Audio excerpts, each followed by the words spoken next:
So this is a rather interesting one because I kind of did it in the year of technology. Kind of did it, being the operative word, because it was spread out over the year, and it was more of a general thing of this is what the construction was like, this is what was going on in terms of ship construction, this specifically is what happened with the woodworking and how the woodworking and the joints changed and how their development was. But one of the things I felt was missing from all those videos, which I'm going to seek to address in this, is what the actual forces were which were changing the style and pace of construction and what the shape of construction in this period. And there were some interesting things going on. Now, Steve Clarke put it as, using HMS Victory and Mary Rose, explain the changes in design and construction of wooden warships from the 16th to 18th centuries. And it's sort of what I'm going to do. But I do admit that if you're looking for more of a focus on the woodworking and the actual joints, etc., and things like that, there are videos in the year of technology, which were last year, which probably covered it in better that way. This one I'm going to look at the forces, what's changing, what's driving them, what are the kind of organizational things, what are the operational things, what are the strategic things, what are the technological factors beyond the ships themselves, which are driving the innovation in the ship design. There are quite a lot of things going on. It's quite a complicated era. We often use this phrase when we're talking about technology as we stand on the shoulders of giants, and every generation before us seems to have added so much, and then we live in that world as we're creating the world for the next generation, etc., and so on. Well, this is one of those eras where they're rather close to the original giants, still, and they're slowly breaking up there. It's one of those things which really does demonstrate the cumulative nature of technology. How things can grow, and even small changes over time can spend you going further and further away from your starting point. After all, we're going to be starting with a vessel which is a carrack, not that far removed from a vessel which is a cog. And those are some very old styles of ship construction design. The carrack is realistically the first ocean-going, designed as ocean-going sailing ship, which we would recognise in shape as form, as being such. The cog was a merchant ship, a merchant hull. Often they built castles on them. They, put these little sort of towers on either end for fighting, so that the archers would have the positions, and primarily they fought by boarding. If you go and look at the Battle of Slees video, I'd go into all that. But this is the era where things start to change, and Mary Rose is really quite early on in how they really start to change, because the thing that drives them is cast bronze cannon. You see, prior to the development of cast bronze cannon, realistically, boarding is still your major warfighting tool at sea. Boarding will be a part and a theme of this the whole way through. Boarding actions are still relevant right the way through the age of sail. And as I've talked before about the last boarding action the Royal Navy took part of in wartime as an offensive boarding action happened in World War II. It happened in World War II. Yeah. Boarding enemy warships under fire to take them is happening in the Second World War. It's becoming less and less common throughout that history, throughout that period, throughout those 450 nearly-ish years. But it's still there. But this is the period when that starts to lessen its role as a tactic, where artillery starts to come in, where ships move from being, well, honestly, forts as in castles which go to sea. Literally, that was how they were being defended, how they were being operated, would not be dissimilar to a castle. We've got archers in that tower, we've got heavy infantry in the middle. Man the walls, make the press. It's a combination of a siege fortification, a siege tool, and a mobile fort. Cast bronze cannon, when they become practical, when you can start delivering on them, when you can start delivering firepower at range reliably, heavy enough firepower, you can do damage to another ship. Theoretically, potentially sink it. Let's be honest, that's a while away, but theoretically potentially sink it. Certainly do enough damage that they can cost a lot of lives, especially the way that it can cause splinters in the beams to, and the hull to break and shatter. Suddenly, you don't want to close the boarding range, because those things are nasty at long range. At boarding range, once you're right pressed against the enemy hull, if they let loose their cannon straight into your hull, you're not going to enjoy that impact. You're really not. Now, for the poor Mary Rose, she was going to become a victim of this, because honestly, as she's built, she's a 500-ton Burfen Clarke with artillery added. That's literally what she's built as. She has a refit in 1536, which turns into a 700 to 800-ton Burfen Clarke with even more guns. And that's not a good scenario. It really isn't. Now, this rebuild is often the subject of a lot of debate. It's how extensive was it? How massive was it? She's built as quite a big ship, but you are increasing her by particularly, 40 to 60%. That's going to have an effect on you. That's going to have an effect on performance, isn't it? And viability. Now, if we consider the difficulties that happened in modern wars and modern construction, with all the knowledge we have now, she'd been a good ship for many years. She had been a good ship for many years. She's 34 years old when she goes down in service. It's 1545. Contrary to popular belief that sometimes spreads out, she doesn't go out to sea on her first trip and just go straight down, no. And she's also been out to sea, it seems, in a time since her rebuild. So she's had her rebuild in about 35, 36, somewhere in that period. She has gone out to sea since then. She has gone out to sea.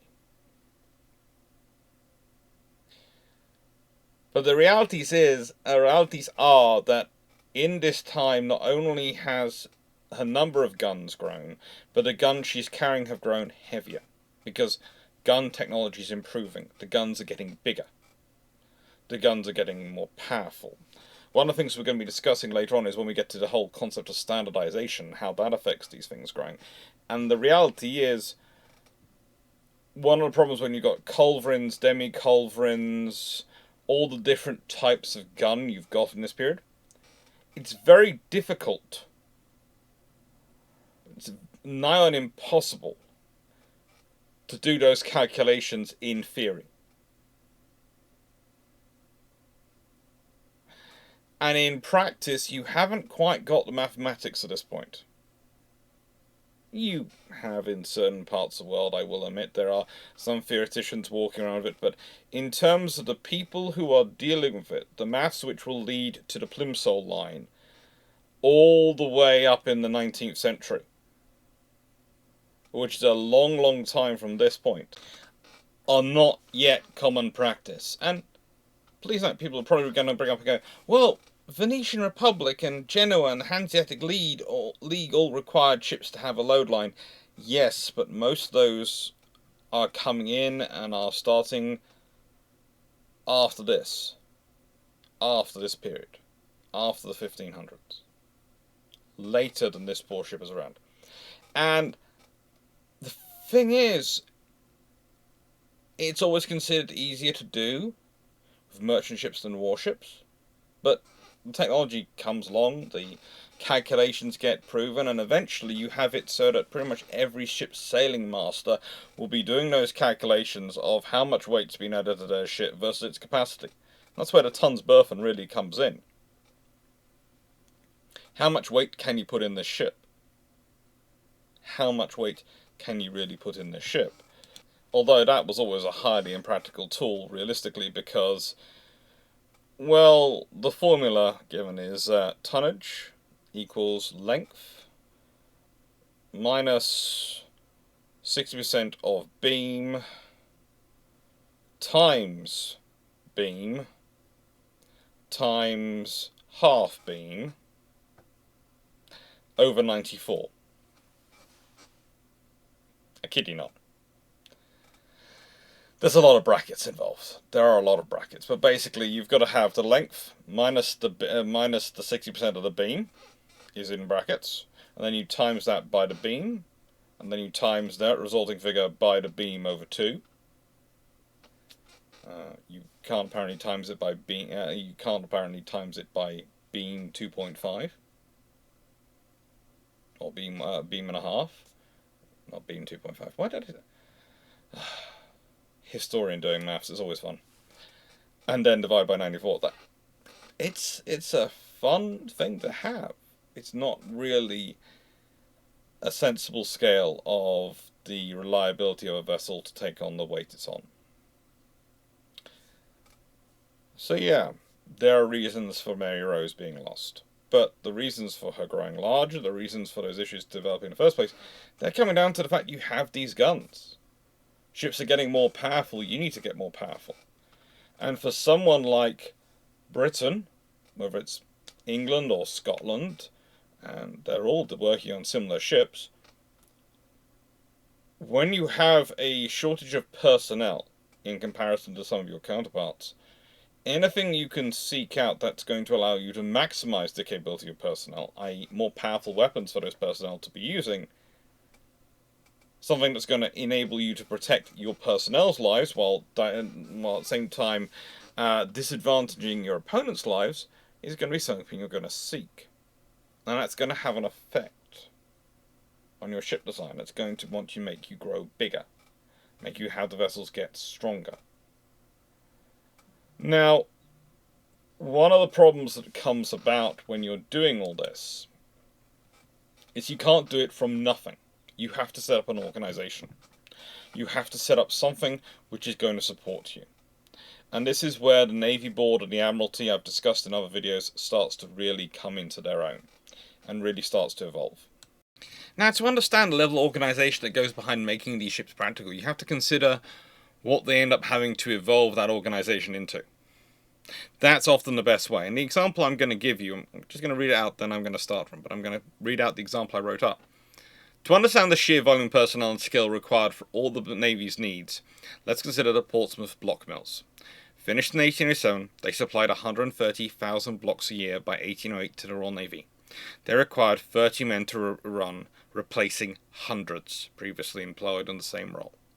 The same goes with the steam stores at Chatham and other dockyards. Navy Board, the skilled personnel that oversaw in the dockyards, was an organisation which in terms of population and complexity would rival the modern British NHS or the Indian Railways. That's the secret sauce. If you want to make ships bigger, if you want to evolve ships, you have to have an organisation behind them. I'm going to talk about infrastructure and things as we go through here. I'm going to talk about all the things which make it possible to expand from Mary Rose to Victory, which make it this size growth. But one of the things is, you cannot do that if you do not have the things in place to make use of it. There is often a discussion as to what comes first, the chicken or the egg. And the reality is, when you're talking about warships, we know what comes first. It's always the infrastructure. You always need to be able to build it before you can have it. You can't get it and then go, now I need to be able to sustain it. No, you need to be able to build it. And if you're going to build it, then you've got to, and you might you build the sustainment for it as well. This is an ongoing cycle. It's an ongoing cycle of evolution. It's one of the reasons why some of the oldest buildings we have are from the 1700s, not from the early ones. We know there are dry docks going back to the 1500s. We know there are organizations, and as I've talked again through on this channel before, of Navy boards, of High Admirals of England, of all sorts of things, having this role of looking after administration and infrastructure.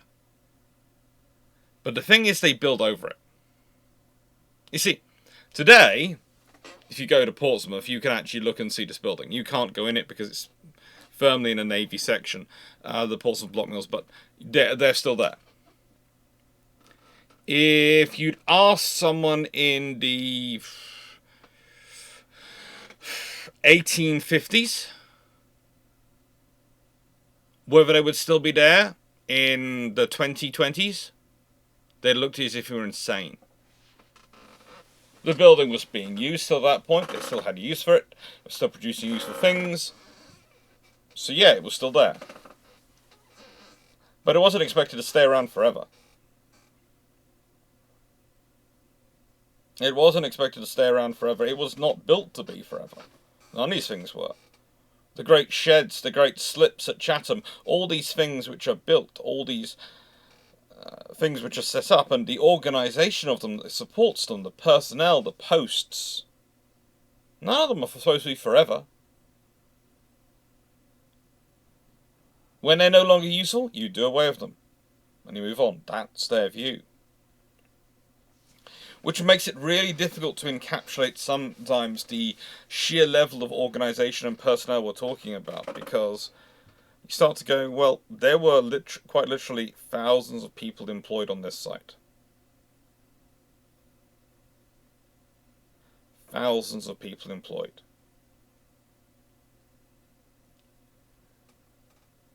And the scale of not just in terms of the individual ships, but the quantity of ships you're going to support.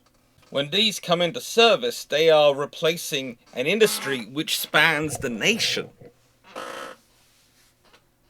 They're replacing an industry which spans the nation, and we're talking hundreds of skilled workers. And that's just blocks. And all this has to be administered and organised. And a ship, a fully rigged ship, that requires hundreds of blocks.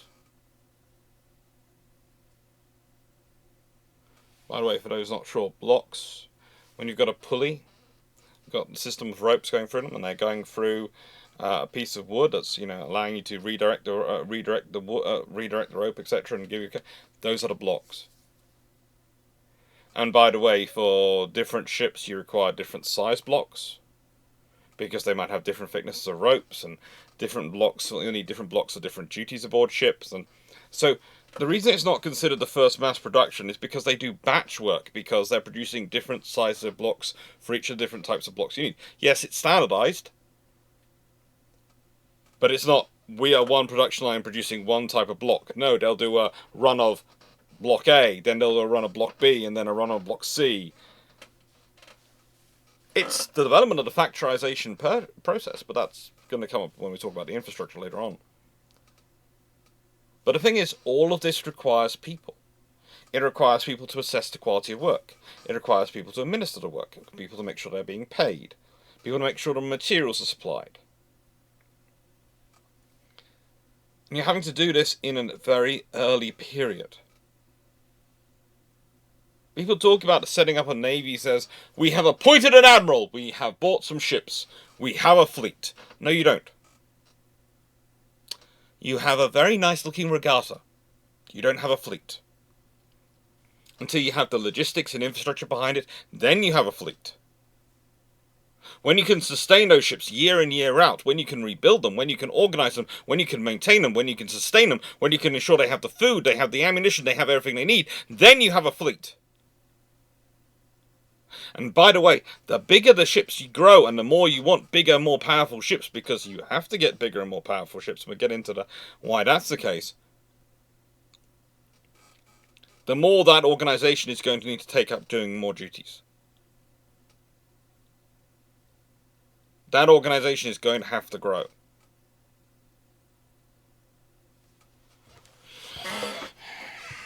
One of the interesting things put forward by people is often, the growth of government bureaucracies in times of war. Well, that happens because the amount of things they need to administer grow.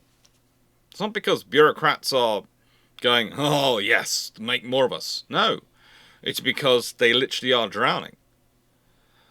The problem is, and you've often had this as a scenario, is it's very difficult to, in war, and at the end of a war, usually the armed forces are run down.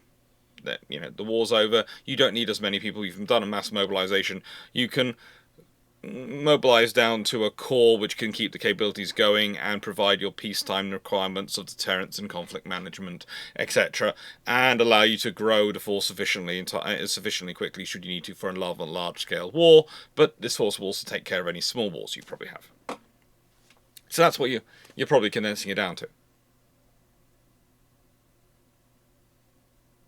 It's far more difficult to try and condense the wider government down. It's far more difficult to do that.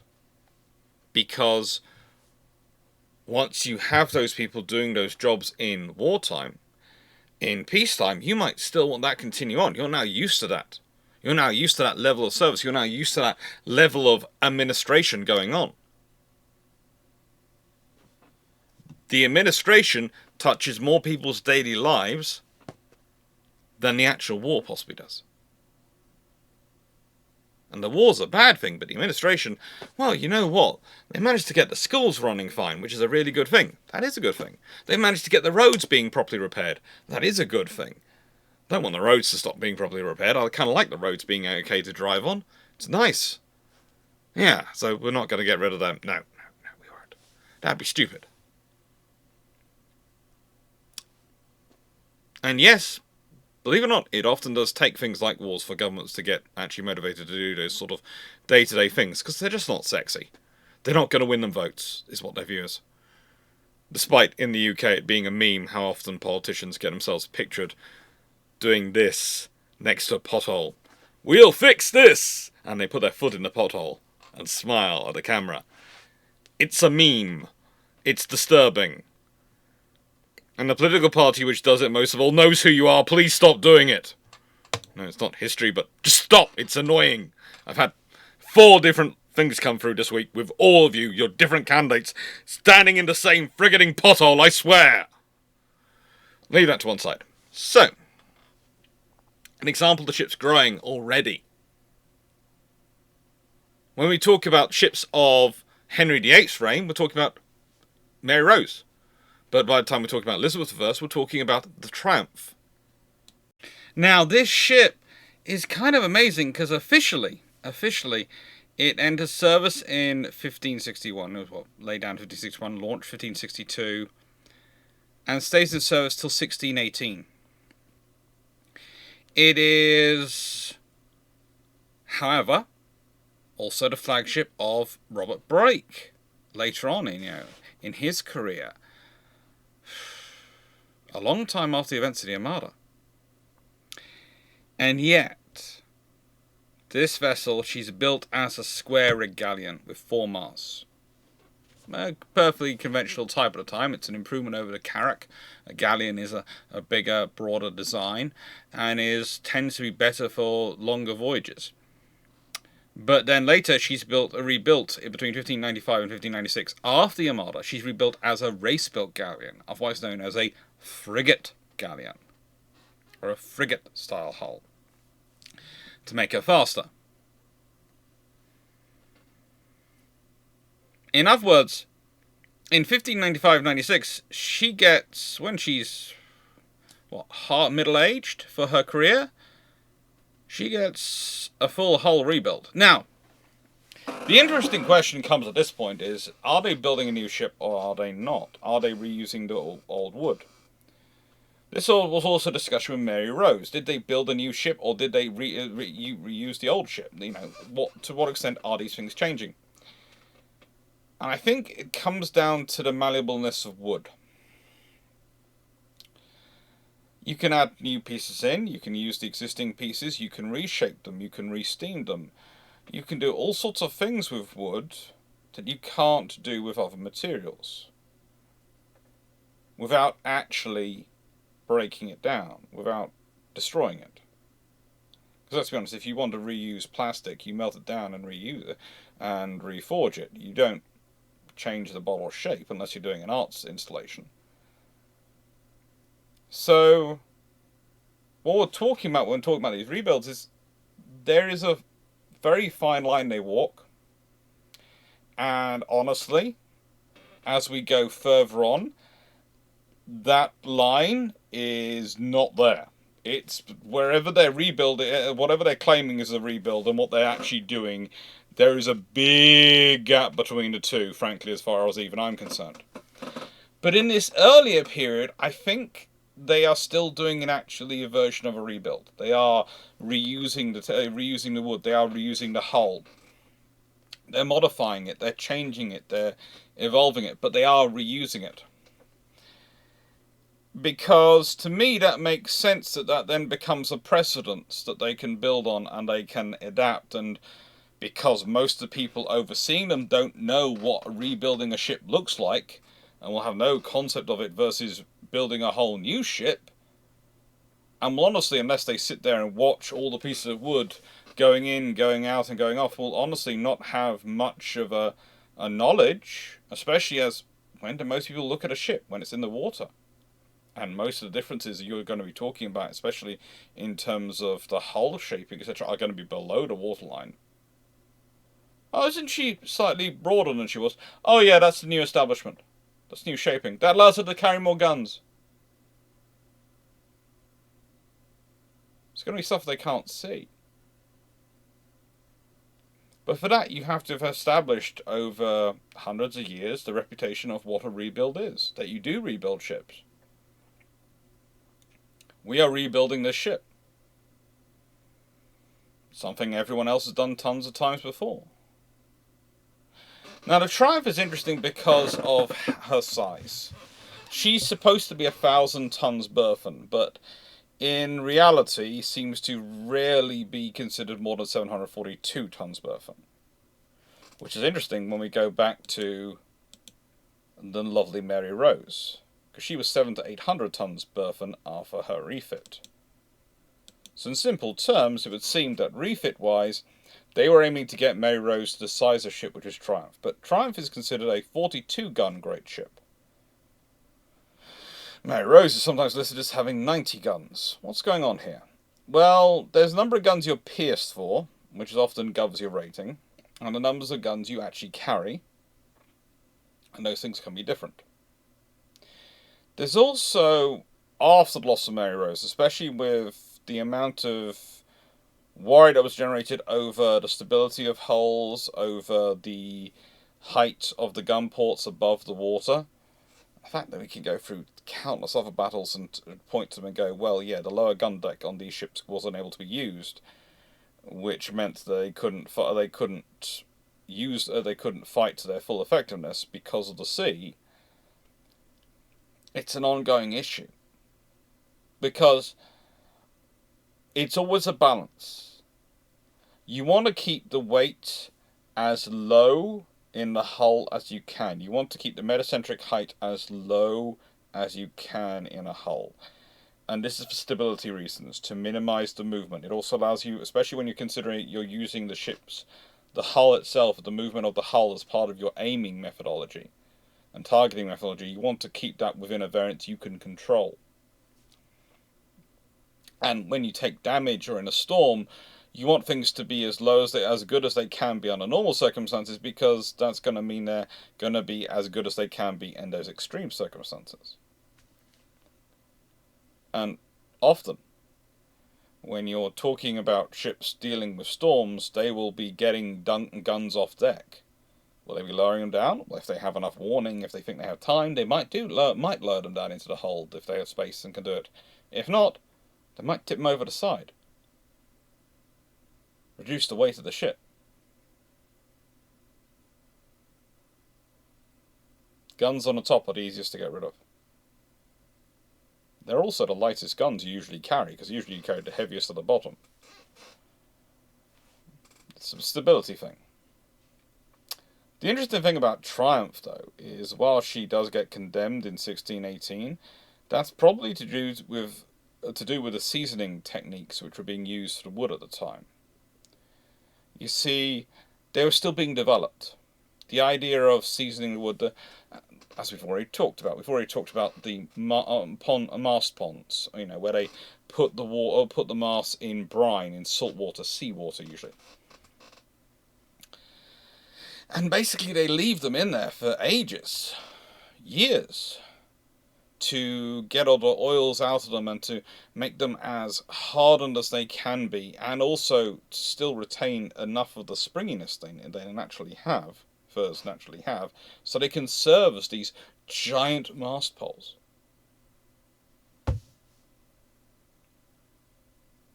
It's an absolutely gargantuan task in front of them to get this stuff set up. You don't just know this is the option.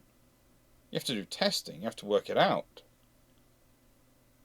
Finding out the effect of salt water on those mast poles, on the furs, was useful.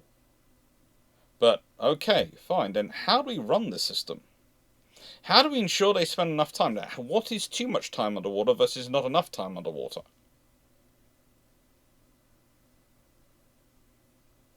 How do we track them? How much water do they need to be in? Can we stack them underwater, or can they only be a layer underwater? All these things need to be worked out. All these things need to be developed to make these ships work. And it takes time. And that's the infrastructure. That is the infrastructure. The mast ponds, I've already been talking about those, but I'll talk about them again here. They are first put in 1697. 1697. Into Chatham.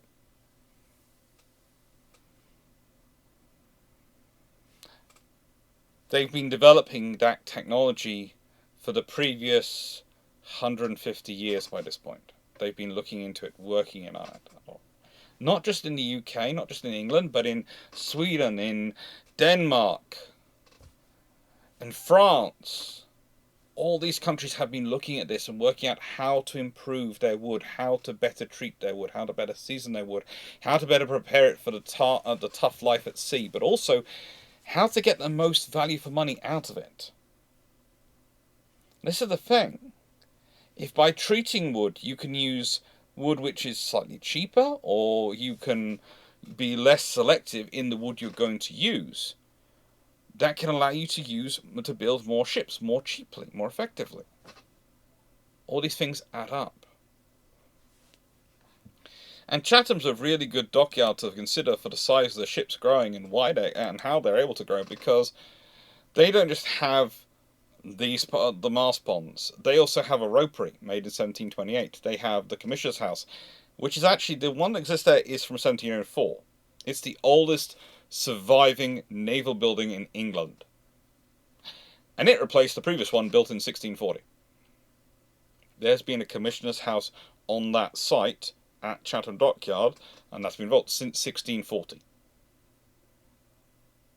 There have been commissioners appointed to that at Chatham for longer than that. There is a garden which... There's a whole debate as to whether it's the surviving example of 1640 or not. We'll leave that to one side. The point is, this is a long-term investment to grow ships, and the infrastructure has to grow with the ships, but the infrastructure has to be in place to support the ships in order to justify their growth. And the ships are growing because you want to do more with them, but also because people can do more with them. Others can do more with them. When you consider that the Anchor Wharf storehouses are officially the largest storehouses ever built for the Royal Navy, built in Chatham. Officially. I think there's a lot of emphasis going on storehouse in that phraseology rather than warehouse. And I think that has an impact on things, but yeah. This is Chatham as imagined from the air in 1790. 1790. 15 years, roughly, before the Battle of Trafalgar.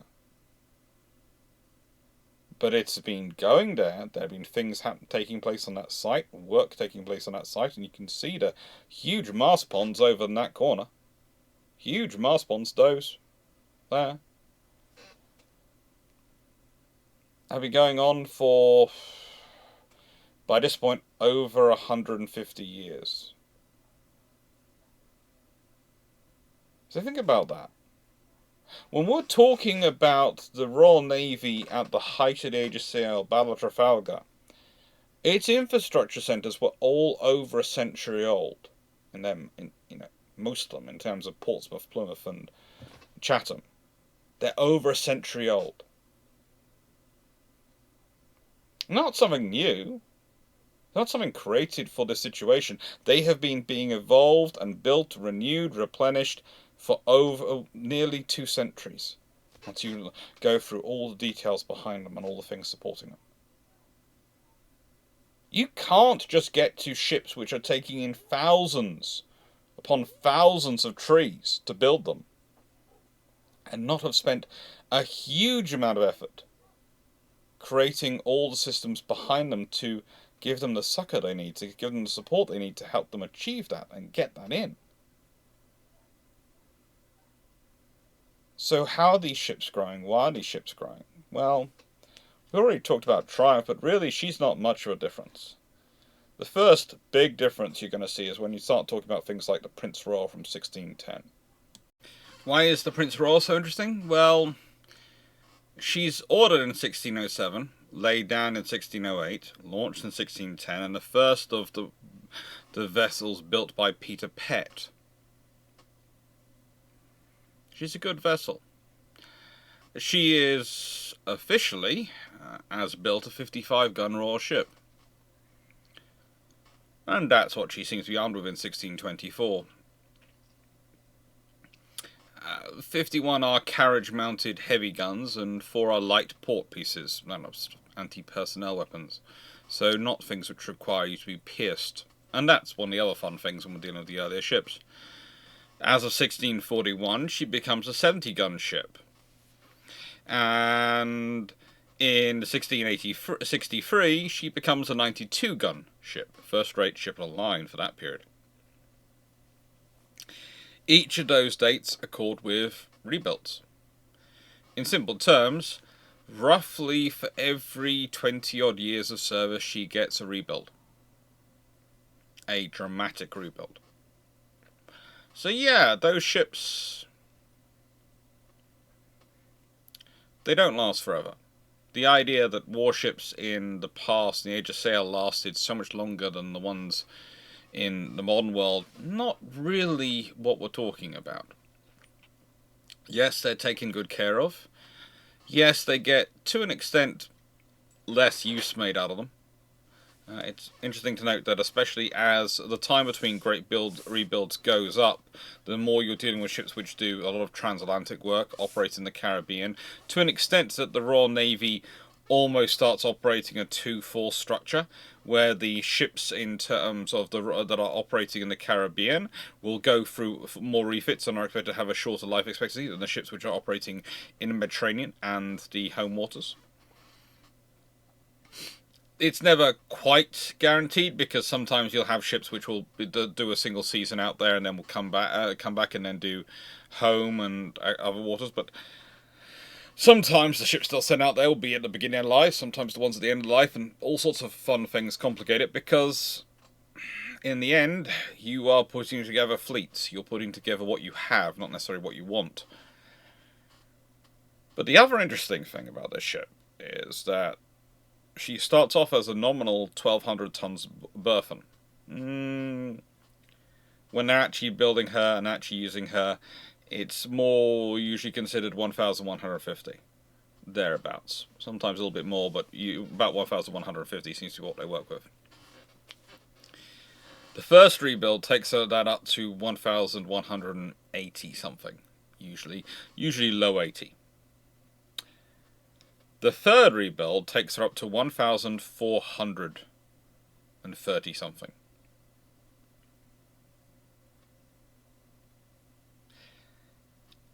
She starts off with a keel length of 35 meters, 115 foot. After her last rebuild, she has a keel length of 132 foot, 40 meters. She starts off with a beam of 43 foot, 6 inches. That's 13.26 meters. She finishes with a beam of 45 foot, 2 inches. That's 13.7 meters. Depth of hold also increases dramatically with her final rebuild. She goes from 5.5 meters to 5.7 meters, or rather from 18 foot exactly to 18 foot 10 inches.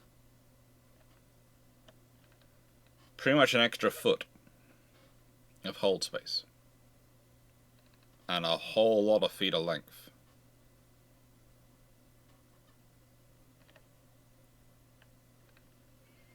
This is what she is envisaged as looking like in 1613 by a painting by Hendrik Cornelius Vroom, Dutch artist, in 1623. That's what he envisages her looking like.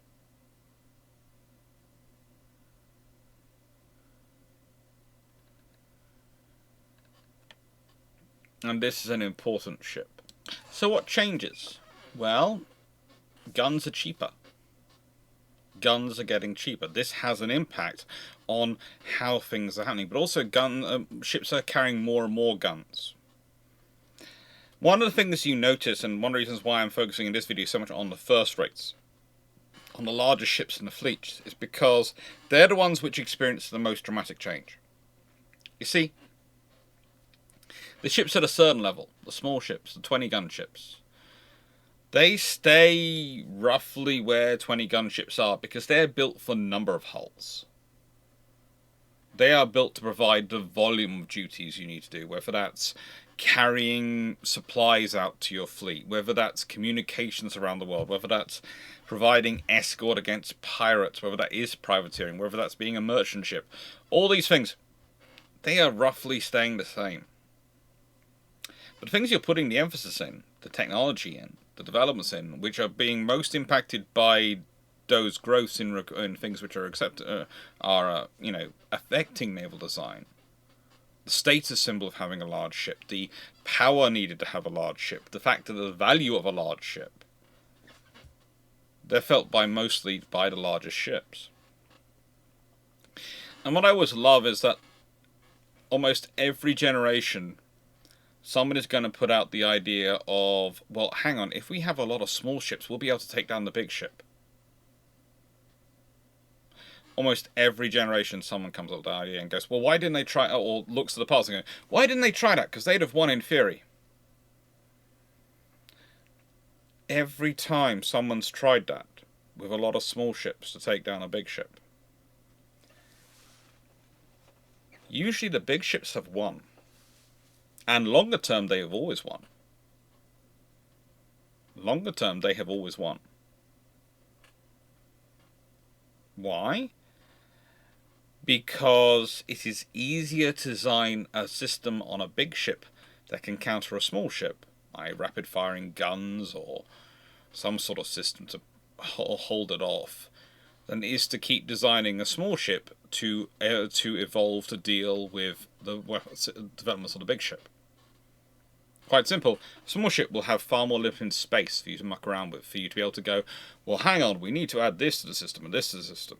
And so what happens is you tend to end up growing the small ship to try and make it better and better at countering the counter small ship systems on the big ship.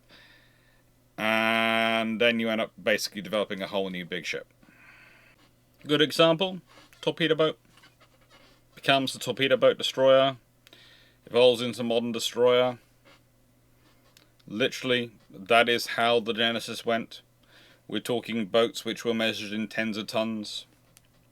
Now we're talking ships measured in thousands of tons.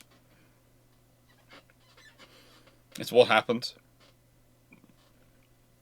And yes, you can argue other things interfere along the way and have made it quite so dramatic, and the fact that the modern ships, modern escorts, realistically are an ASW frigate, ASW cruiser, i.e. anti-submarine warfare cruiser, aka the frigate, and an anti-air warfare cruiser, aka the destroyer. But yeah, fundamentally, that is the genesis tree. Starts off with a torpedo boat, ends with a modern destroyer. With these vessels, this huge vessel, you can trace it back to the cogs. You can even still see the lines there of the tower aft and tower forward. The forecastle. You can see that heritage is still there. And as time goes on, those things lessen. Those things lessen in importance. But as it is, Shameless Book Club time. So this is always the chance for me to say thank you to you for your support of the channel. Thank you for everything you're doing to help the channel. What you might have noticed coming on YouTube at the moment is something called hype. Now, thank you everyone who likes, shares, subscribes to the channel, and who does all the super chats, super thanks, and all the patrons. You make this channel possible, you make it grow. You make it capable. Hype is a new thing which seems to be coming from YouTube, and I'm not going to claim to be an expert on what they're offering or what's coming through, but it is going to impact your favourite channels. Hype is supposed to make in sort of regions and parts of the world and sort of groupings of the world, like English speaking, etc. These things make things grow, make things more visible. And basically, you'll be able to support your favourite channel, but with a certain number of hypes you're allowed to deploy to that channel per week. Well, you're able to deploy yourself to whichever channels you want per week for various whatever video you like. About 3 times a week is going to be the free ones. Then turns into, and YouTube aren't going to like me for saying this, a variation of almost pay to play. Because if you want to hype more than 3 times a week, or hype more than 3 videos in a week, you're going to be paying for it.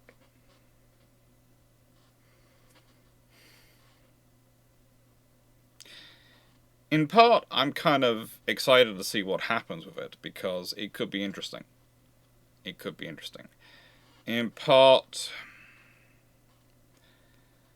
I like the idea, and one of the reasons why I do naval history on YouTube is because I want to reach as many people as possible, make it as democratic as possible. So yes, I do adverts. I do adverts.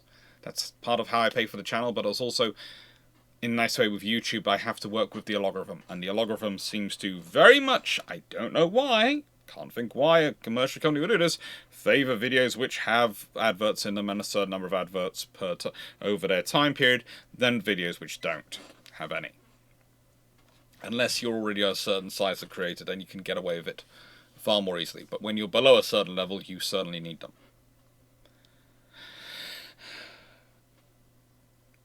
So I understand it, and I try and work with it.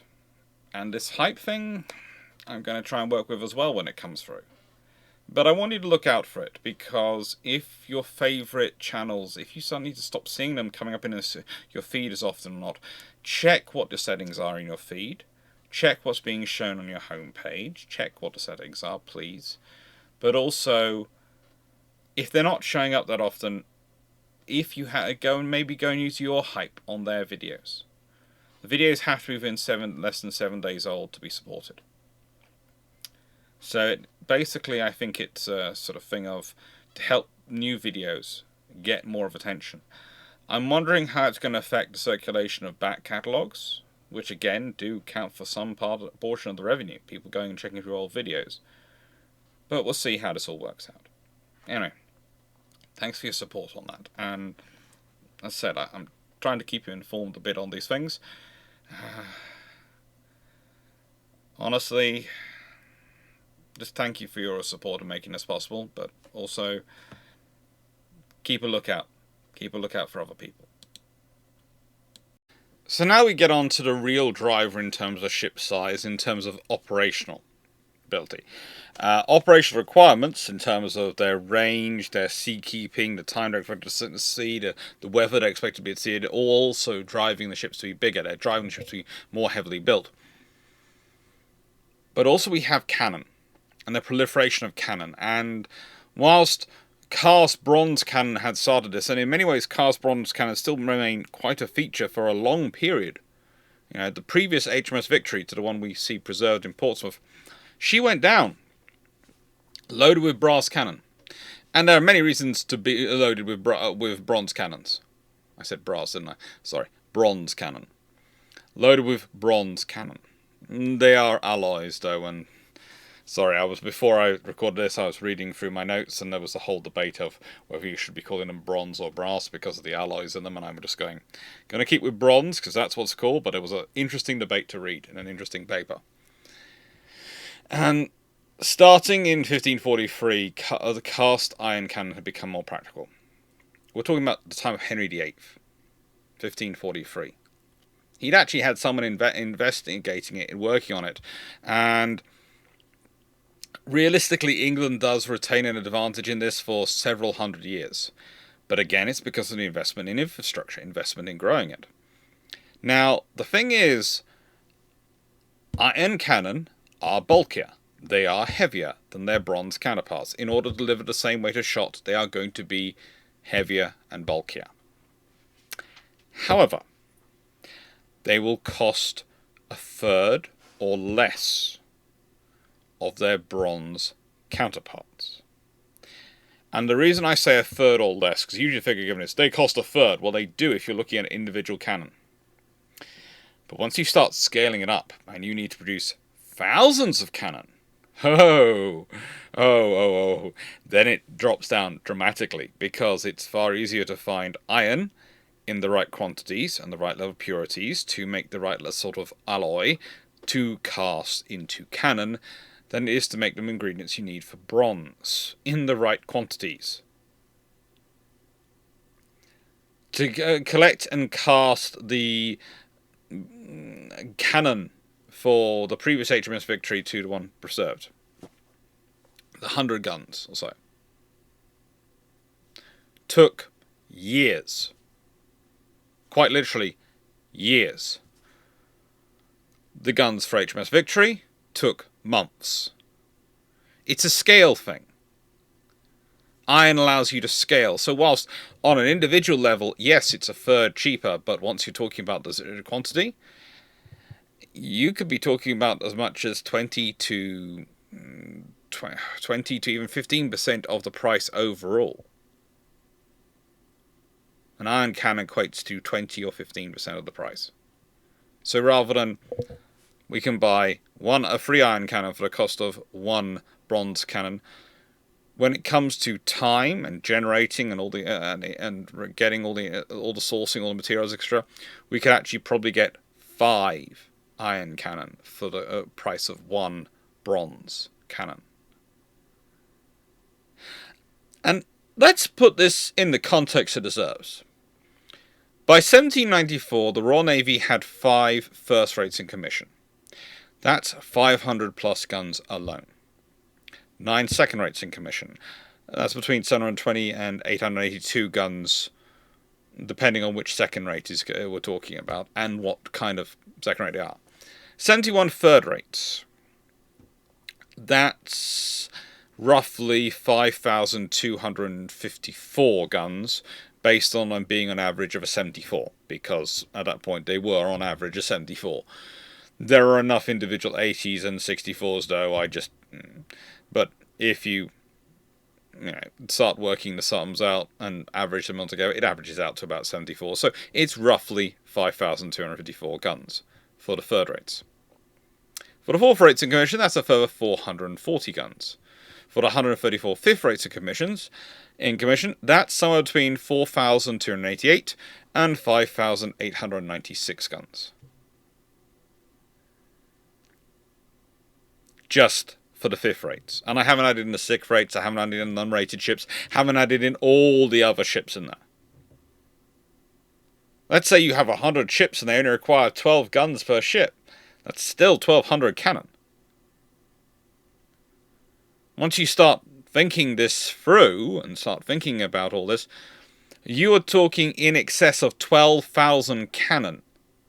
And that's before we start talking about the cannon which are on ships which are not in commission but still have some of their cannon. Because whilst all the ships in ordinary didn't always have cannons, some of them did. And then there's guard ships which wouldn't be included in these figures because these are commissioned ships, and guard ships are not always included in the full ranks of commissioned, depending on who's paying the bills.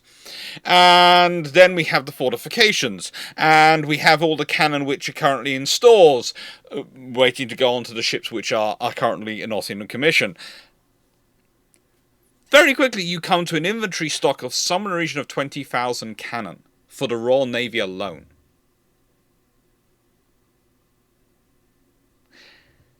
Think about that in terms of cost versus bronze, and think what you can do with bronze cannon if they were all bronze.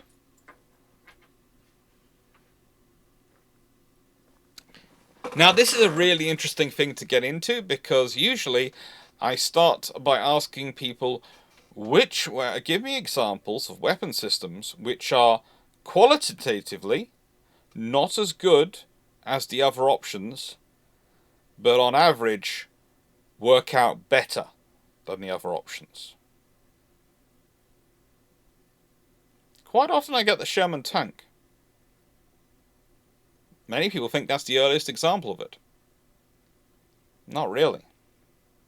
Not even sure if the iron cannon is really such an example. There is an argument about the longbow versus the crossbow. It's an interesting debate, that one, and honestly I'm going to leave that to the medieval historians, but in naval terms, iron cannon versus bronze cannon. In every way imaginable. When they blow, they have a habit of blowing up, whereas bronze cannon tend to just crack. In every way imaginable, the bronze cannon is better than the iron cannon. But two things. Ease to produce and cost.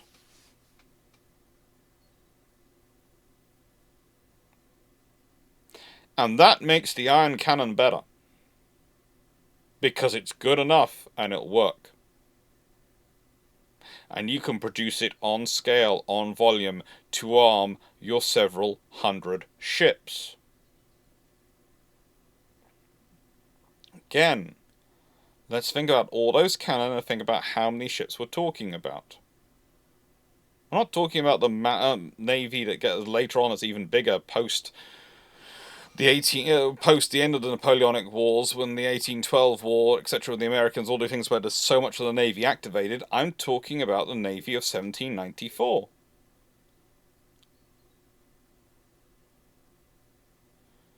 A Navy which has, in terms of fifth rates and above, 230 ships in service? And yet still, across them alone, there's roughly 12,000 guns. 12,000 cannon.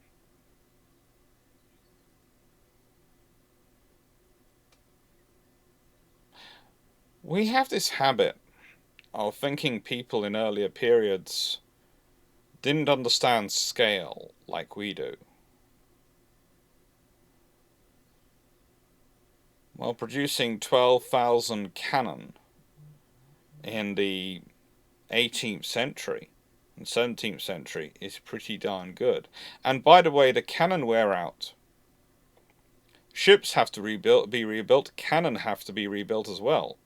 They wear out. They look like they're fading. They get tusted by their gunnery officer. They will get, when the ships are taken out of commission and put into ordinary, the cannon are going to be surveyed by the armourers and the masters of ordnance.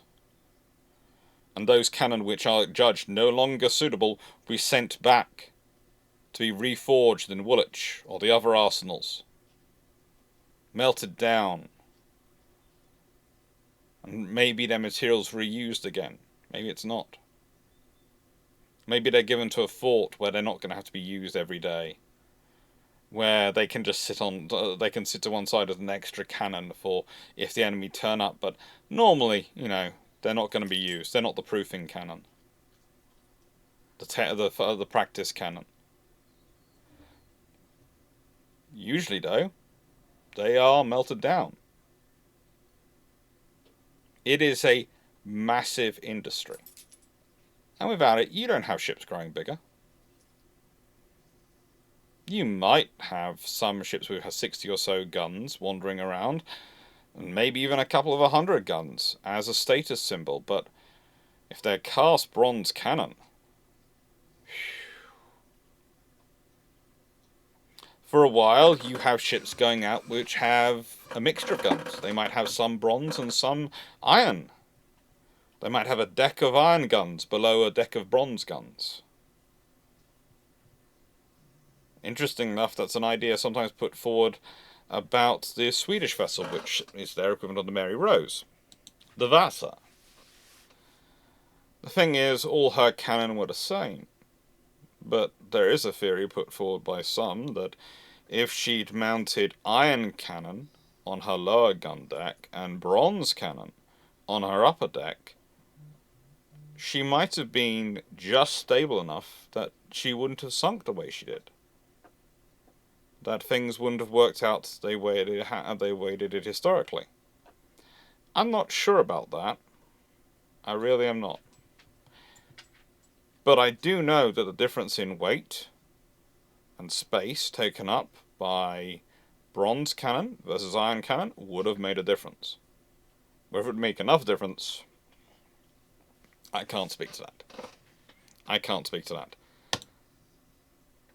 But it's this cannon coming in, this ship, which is allowing these ships like the Royal James to be built. And you might be noticing now, hang on, Alex, the castle structure is starting to disappear. The ship's starting to become less built up in a way and more flat.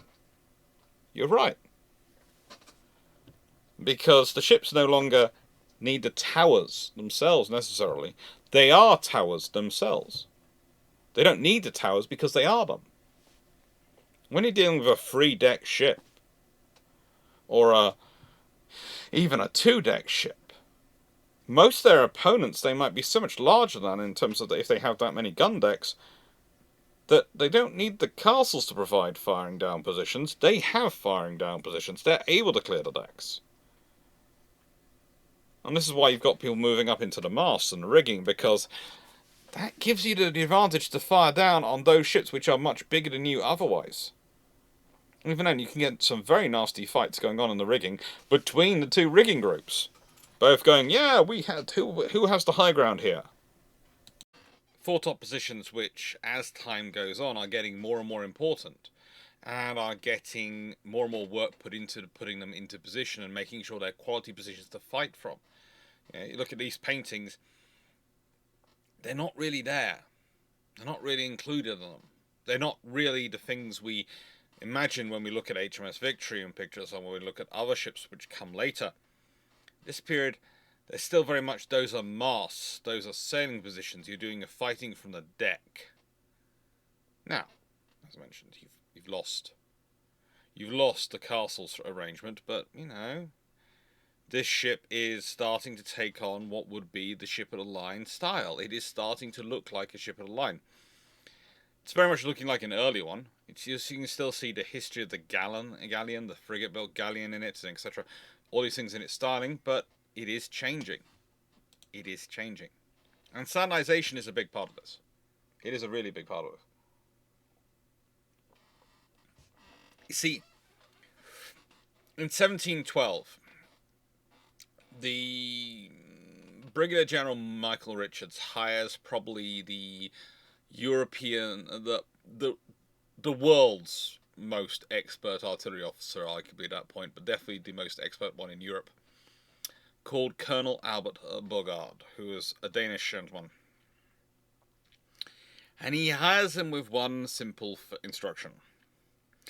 For God's sake, please sort out this issue we have with ordering our cannon and our shot. We have to have standardization. Now, please note, standardization does not affect the rest of the world, and there is the fact that if it's a British 36-pounder, or a French 36-pounder, or a Spanish 36-pounder, they're all going to be slightly different 36 pounds, because none of them agree on what a pound is. But leaving that to one side, it's standardization within service, and it allows you to start standardizing A, what you're ordering from the foundries who are building these cannons for you, and B, starts to allow you to order both standardize in terms of the balls and in terms of the cannon. Because you see, culverins, demi-culverins, whilst there was to an extent a accepted norm, there was enough of variance because they've been built up over generations, and I'm emphasizing the word generations here, an accepted variance, which meant they weren't all the same. Introducing a new standard, a new nomenclature, a new discussion point for them allows you to also standardize and say, no, this is what's going to be accepted. And what is really interesting is the standardization doesn't just affect guns. It really doesn't, because in 1706, 6 years earlier, we'd already seen this desire for standardization starting to come about with the 1706 establishment. And this was about standardizing construction across the nation's yards, across both the royal dockyards and any civilian yards which actually tender for the construction. The idea being, whilst we've had some success with establishing standard patterns for various ship projects already, we've already done this, but now we're going to establish a establishment. And this is going to be a standard design, a standard structure we are going to be applying to all ships. We're going to have models and plans go out. And these are going to define what should be built. And they are going to be defining what should be built until we establish a new establishment. So until then, we know what we are getting. And this whole standardization offers three main advantages. One, it allows you to spread best practice, best design philosophy. And I'm going to be talking about hull design as we go on from here, because that's a big part of it. It's a big part is the hull shaping and how we're bringing together the structures of the hulls. And there's a reason why on this model you can quite clearly see the lines of the ribs. You can see the shaping of the hull. That is a key reason why you put out the models. Not just give them the designs, you give them models they can scale up from and use as reference points.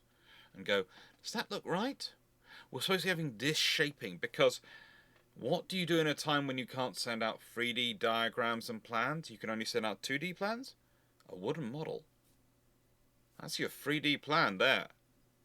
This is why models are so important. The thing is, though, if you're standardizing ships, then if you order them, you know what you're getting. There's far less ability for someone who's, let's say, a private yard or civilian yard which is bidding for a ship to pad it. Also, far more difficult for a naval dockyard which might be running, let's say, less efficiently than you're going to accept. Might be more open to issues of exigent patronage than you accept. Well, you can see, because if they're all building to the same pattern, the same designs, then if there's one which is majorly more expensive or a lot cheaper, you're going to ask questions, why? Why? Why is this requiring so much more wood? Why is this requiring so much more work, so many more workers? Why is this requiring so much more time? Why is this? Why? Why? And you can ask questions. And as already discussed, when you've got patronage programs going on, the patronage system as it was, as it applies to dockyards especially, you often checked out workers' quality using your own private facilities. Oh, come work on my cabinets, come work on my house before you work, so you can hold them to a standard. Well, now you've got to the scenario where the Navy's big enough, it's demanding enough, you don't have that opportunity. So now, how do you hold workers to a standard? Not through their own work, but through others. You're now holding them to a standard whereby, what is everyone else doing? And it works.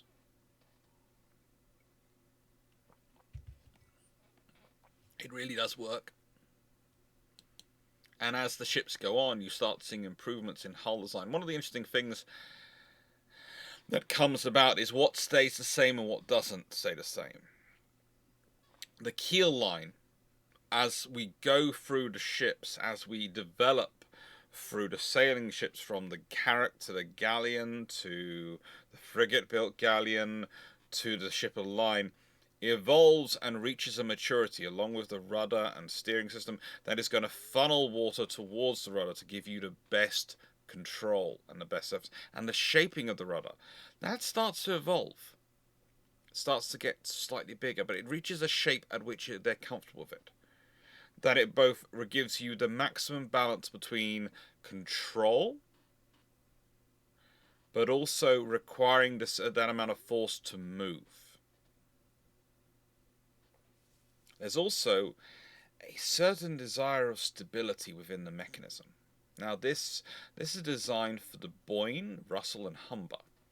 And it's not their original body plan, although you can see their body plan on design, and I will explain out. No, this is as they're being modified in 1708-09. As you can see, when they were rebuilt to 3-deckers from having been 2-deckers.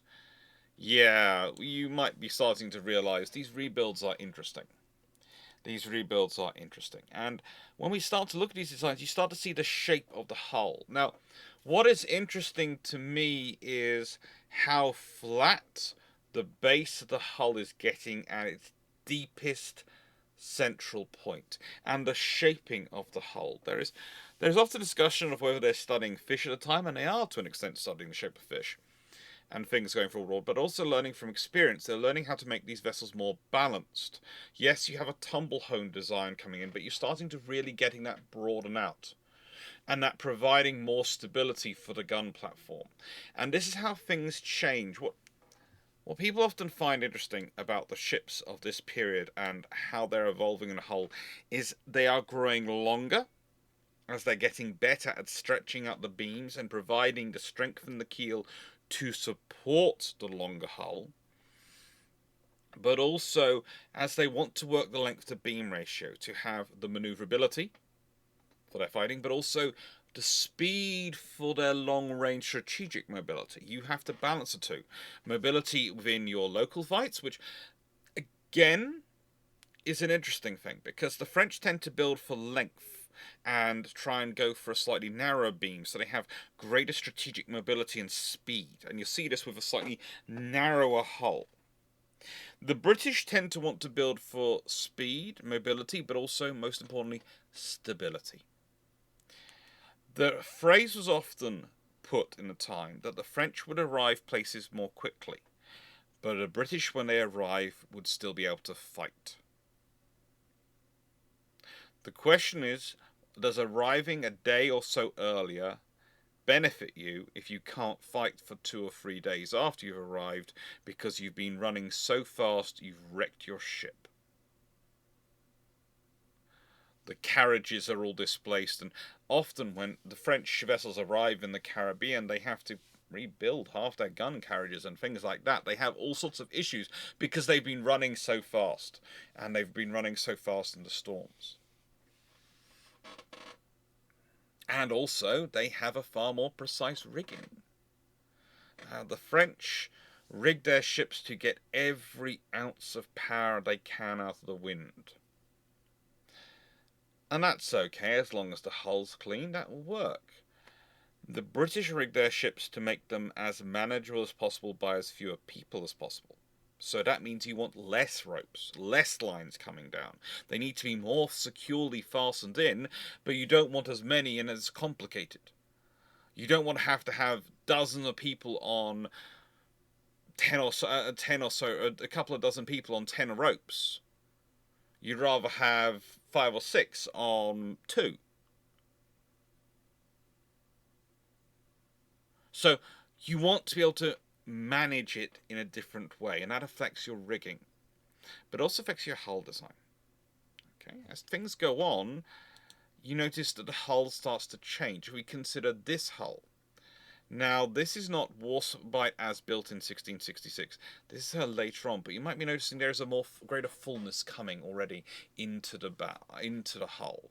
If we compare it to this earlier model, they've looked at, this is a more rounded, more shaped hull. Not so much like that. It's more shaped. There's more curve to it, less body. But as we get into it, you get a more full-bodied hull. And this really starts to show up as we get into the next evolution we're talking about. And these are from 1757. And if you look at them, you can really see that the keel has gone down, but the body of the hull has really come in. This is a vessel which is designed for getting through the sea, being as rugged and reliable and strong as possible, but more importantly, for getting through the sea. Look at that shaping. Looking at what is going through the lines, the way the water is supposed to flow round this hull. It is not going to cut through. It is not a cutter.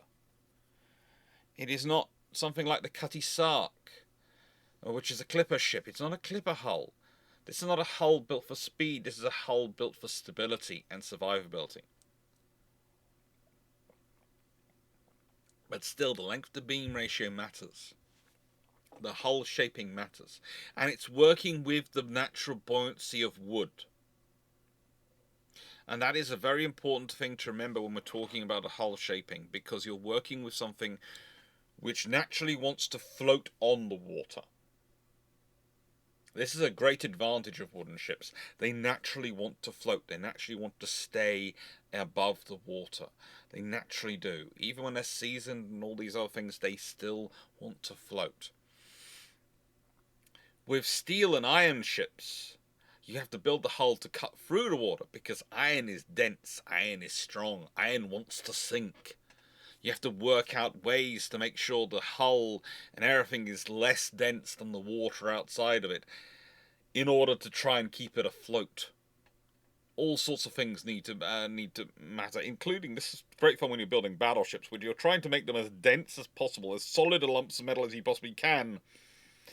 But if you make them too solid a lumps, then they will possibly start going glug glug before you want them to go, when you don't want them to go glug glug.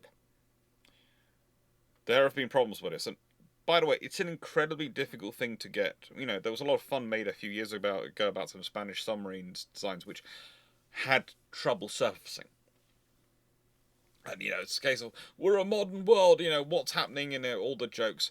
But seriously, the more you want to pack into a hull, the more survivability you want to build into a hull, the more, in terms of equipment you want to build into a hull. And this is still happening in this period, this earlier time, we're talking about the same thing. The more dense you're making that hull. And it's a finite art. Now, the joy of wood is it's forgiving. Wood you can not only rebuild into whole new shapes, you can do things like steaming the wood, renewing the wood, replacing the wood, all sorts of options with wood to, get these ships out of it and for them to keep evolving. But it's still the same problem there. And they're still working through this. They're still trying to build something which is bigger, more bodied, more stable, but still able to cut through the seas.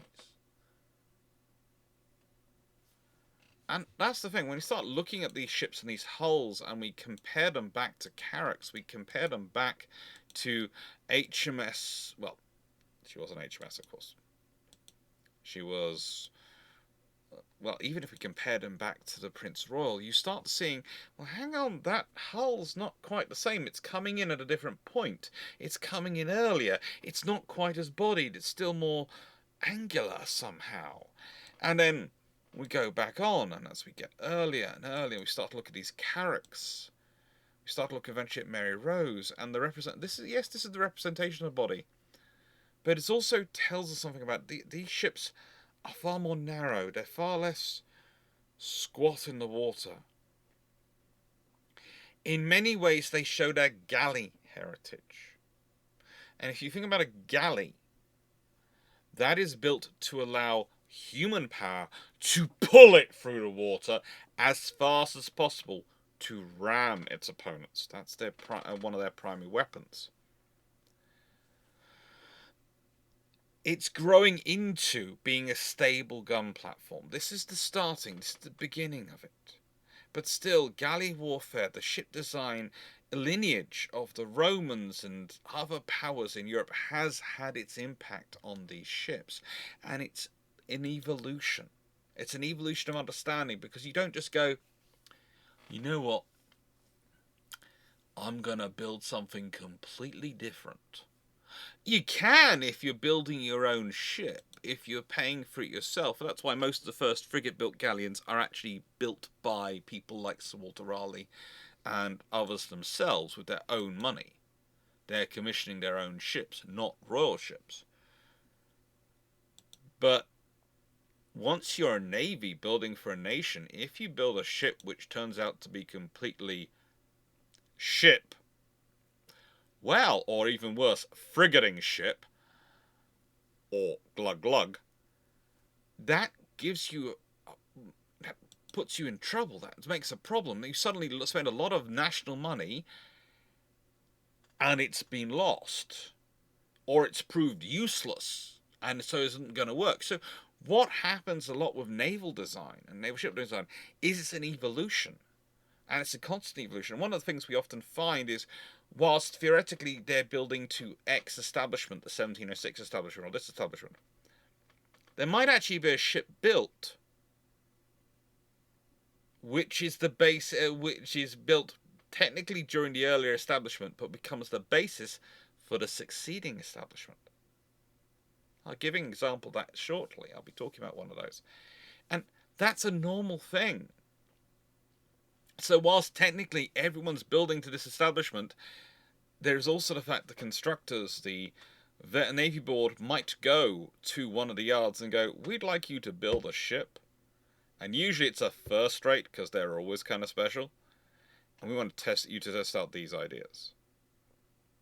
Now, it might sound oxymoronic to be testing out the ideas on a first rate. But here's the thing. If you're building a ship the size of the first rate, it's got a lot of size to forgive your issues.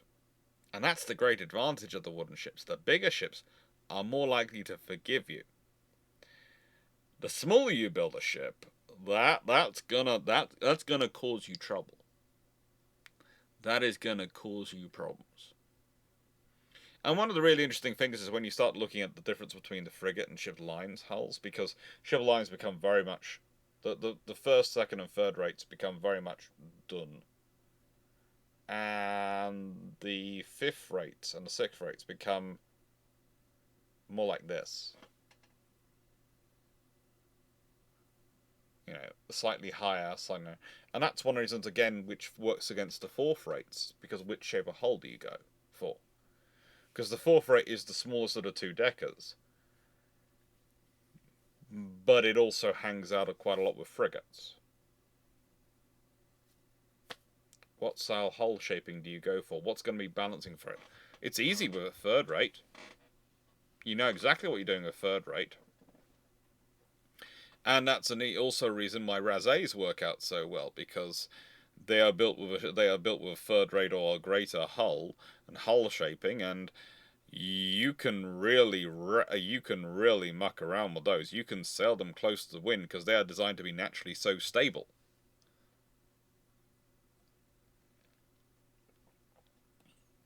Whereas when you're building a slightly, as anyone will tell you with sailing ships today, if you're building a vessel which has got to take advantage of the wind for speed, because it can't carry as much rigging, it can't support as bigger masts, it cannot eke every inch of sail it has out of the wind. It needs to rely on its own abilities in some regards to give it an edge, give it a maneuverability advantage, especially against other small fry. A little bit of instability helps. The right kind, of course.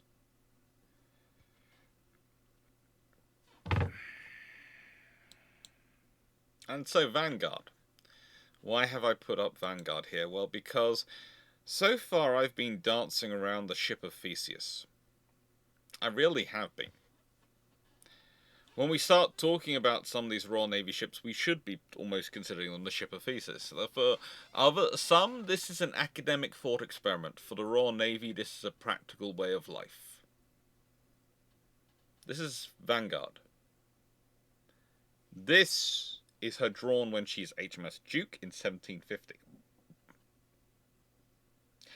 By this point, she was built as a 90-gun ship of the line, of 1,482 tons Berthen in 1678.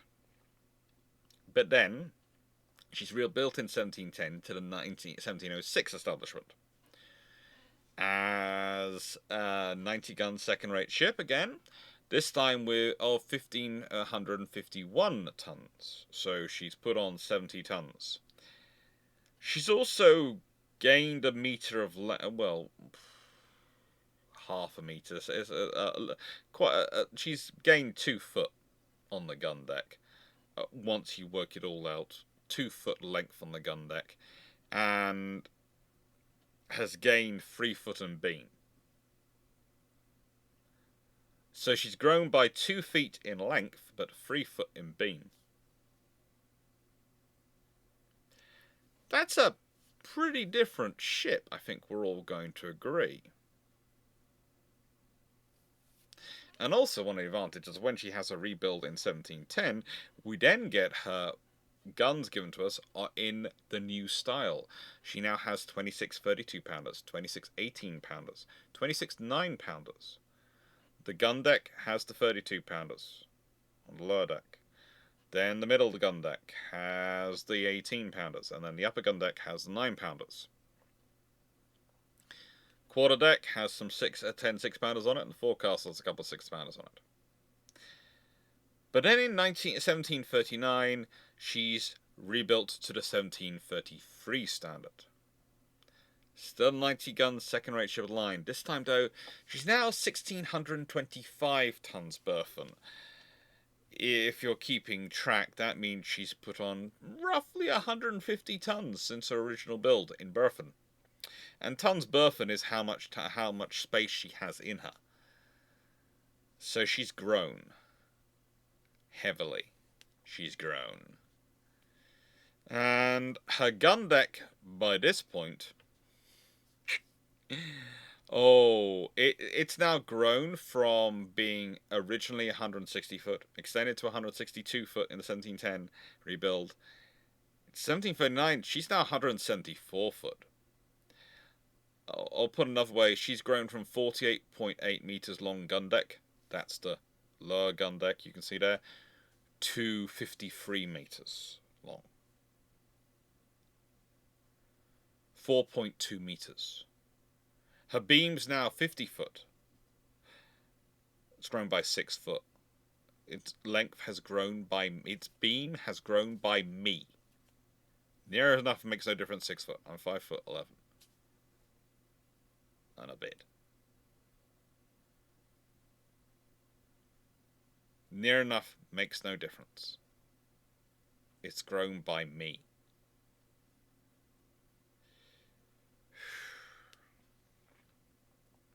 Depth of the hold, by the way, by this point, is 20 foot 6 inches. Originally been 18 foot 5 inches. So that's also grown quite deep.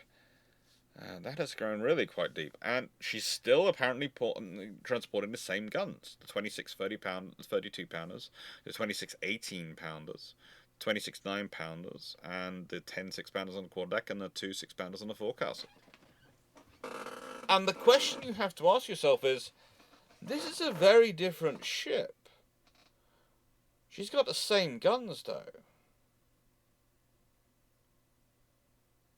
So they're not expanding her to grow her capacity to carry more guns. And they've expanded her quite a bit.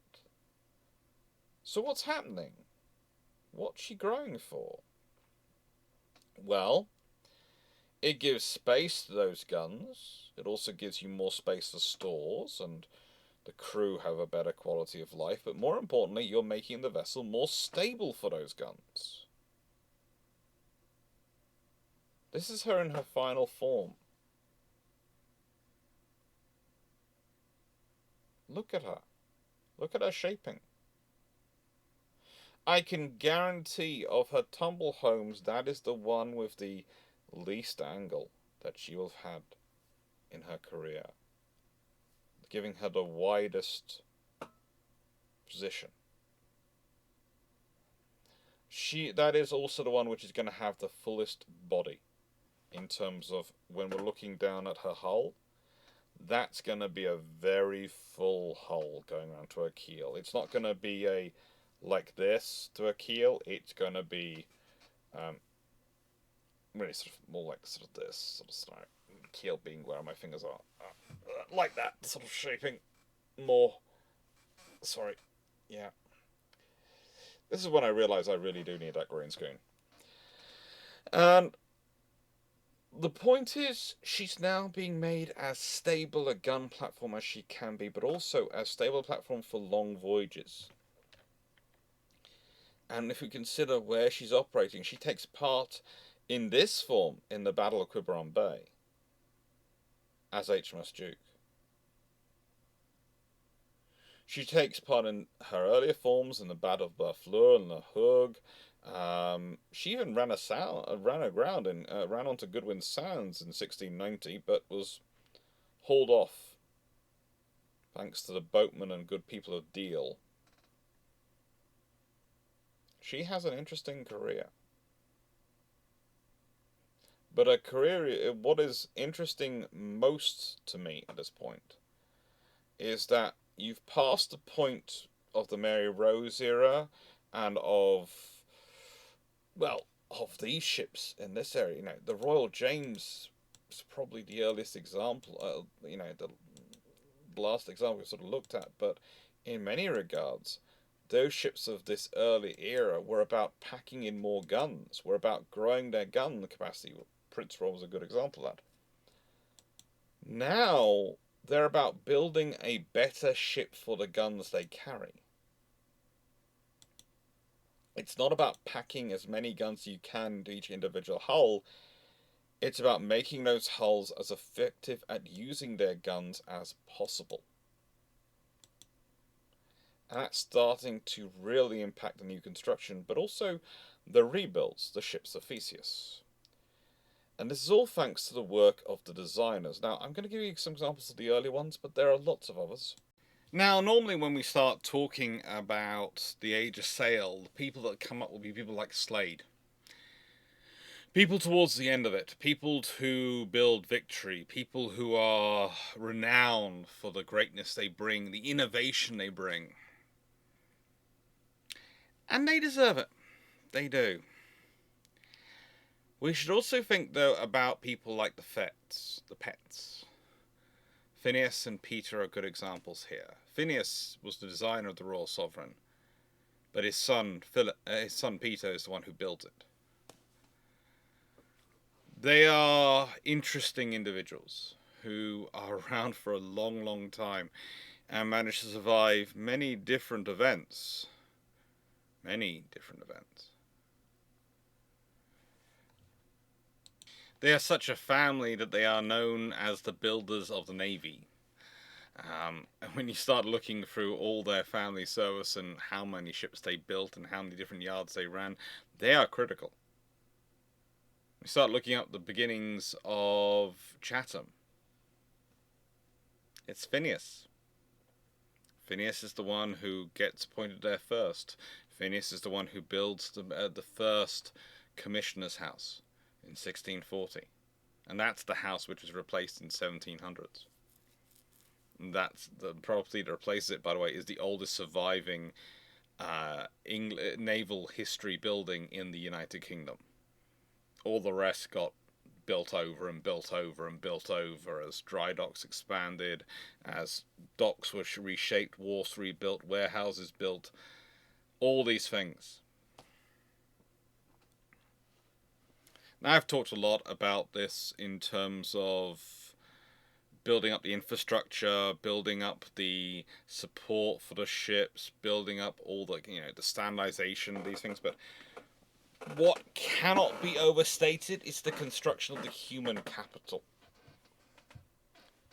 The sailors to operate the ships, yes, but also the naval architects, the shipwrights, the builders to build them and construct them and oversee their construction, and the sharing of information between the two groups. There's once a discussion had by some historians about why this family, which is a good particular example, build so many ships, but their families seem to intermarry so many with sailors, and some of their members go off to sea and are naval officers, and some stay and build ships. And the idea is that plurality of experience is what allows them to refine the ships, to both work out how they're being used and how better to serve them. What's one of the other interesting things about this is that the skills and knowledge is so important in this family that this family produces, in this period, some of the first female master craftsmen. And the thing is, they're there. We know they're there. We know quite a lot of the wives and were involved in a lot of the process of the ships being built. We know where they are. We can find them, and that they're going between families. They have the experience. It's part of the process of information being shared. But it's very rare they become master tradesmen, master craftsmen in their own right, and acknowledge that. They are both good enough and their skills are in demand enough that the institutions will overlook the traditions of the period and the thinking of the period and will go with them. This family produces a lady called Lydia, who is the daughter of Joseph Pett of Limehouse. And she is really skilled.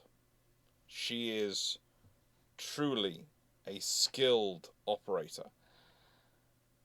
And this is the reality of what you have going on. This is the reality of what's being built. Now, the fun thing about Lydia is that she's actually Phineas's, and let's go into Distroms, I think she's his elder sister. But I will say that the one book I've been hunting to do this video for is my copy of the genealogy of the family Pett. And, yeah, I haven't been able to track it down. And so part of this is mostly from my notes from doing an earlier lecture when I was teaching at one of the universities I've taught at over the years. And so I've adapting from that. But I think from my notes, elder sister. They're capable. They're a very skilled, very knowledgeable family. And that's the thing. You're in an era where this skill, this knowledge is in demand. It's in demand. It's a necessary thing. And if you want to build better ships, you need the skill. And the skill comes first. One of the interesting things throughout history is there is a usual example of what happens when things are dealing with good organizations. When push comes to shove, they care more about the skills in here and here than they do what the package is. Because those things matter more in the end. The package, that's something I can worry about when I have peace. When everything is fine and dandy. That's something you can worry about when the world is wonderful. When the world is going to, well, hills and a handbasket.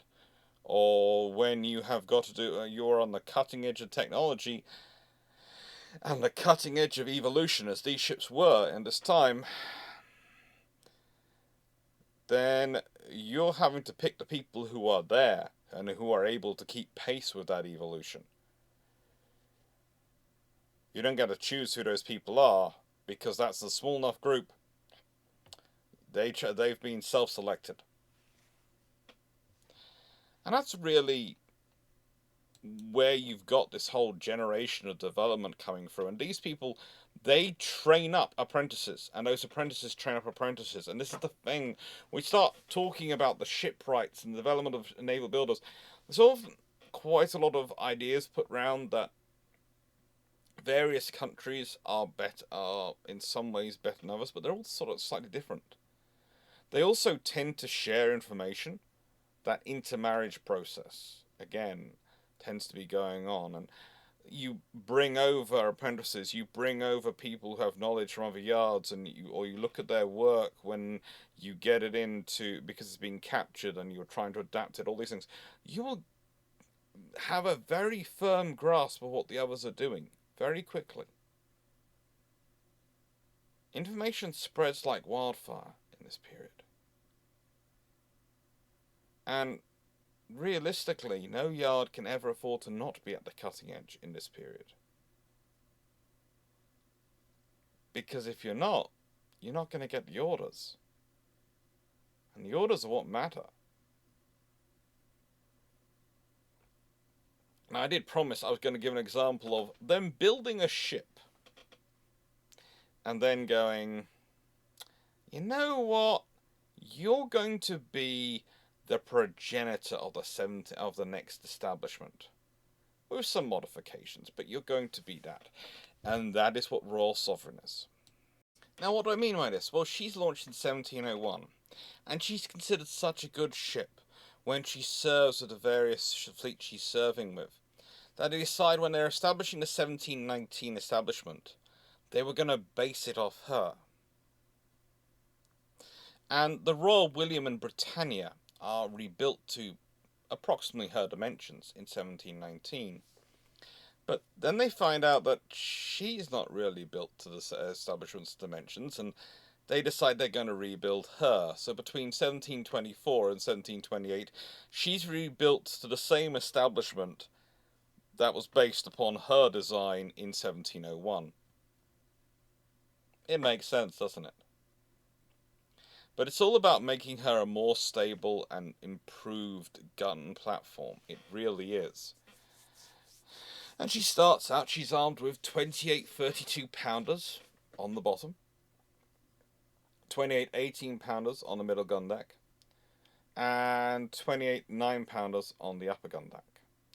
But after her rebuild, and this is where the things come in, where you start to realise the differences, because differences are they've based it on her, but they've strengthened the decks, they've strengthened the hull, and they've made her, as you can see, a far more upright wall or wooden wall. The tumble home becomes less and less pronounced as time goes on. It's there, it's always there, but it's really very there in the galleon period, and it's slowly reducing. And when she's rebuilt in 1728, she now gets 28 42-pounders, usually, in her base. There's a debate as to whether she has a mixture of 32 and 42-pounders, and some even claim she just still has 32-pounders. But from what I've seen of the ratings, I think she does have 28 42-pounders. But again, it wouldn't be surprised me if she did have a bit of a mixture. But the thing is, the 42-pounders make sense when you start to realise that the middle gun deck has now gone up to 28 24-pounders. That's from 18-pounders. And when you consider the upper gun deck has gone up to 12-pounders from 9-pounders. So the weight differential makes sense. She still has 6-pounders on the quarterdeck and forecastle. Because, yeah, why do you need more when you're that high up? You have 3 gun decks. Most ships in the world have 2. And your forecastle and quarterdeck are literally a 4th gun deck. You can argue. A 4th level. Peering down, firing. Usually when we start talking about ships which have more guns, or they are a 4-deck gun ship, those guns on the 4th deck are 6-pounders or less. They're really small.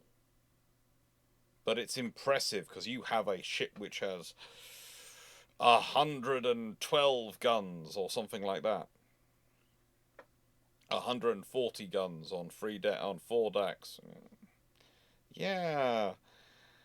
The killers are always the lower gun deck. This gun deck, the main gun deck. That's always the killing capability. That's the heaviest guns. They're the ones which are designed to smash into the ships, into the enemy ships. They're the ones designed to really chuck their firepower into them, to smash holes and overturn gun carriages and cause splinters and destruction. That's what they're there for. as close to the waterline as you can possibly put them, so hopefully the holes are as close to the waterline as possible, so they'll let water in. Because how do you sink a ship? You let in water, or you start a fire which can't be controlled or put out. Hasn't changed in centuries of ship construction. That's how you sink ships. You let water in, or start a fire that can't be put out. And there are people who go, well, what about a big explosion? Well, if it's a big explosion which just lets in air, it's still not going to let sink the ship. It's a big explosion which lets in water, that sinks the ship. But the explosion broke its back, yeah, and that lets in a lot of water.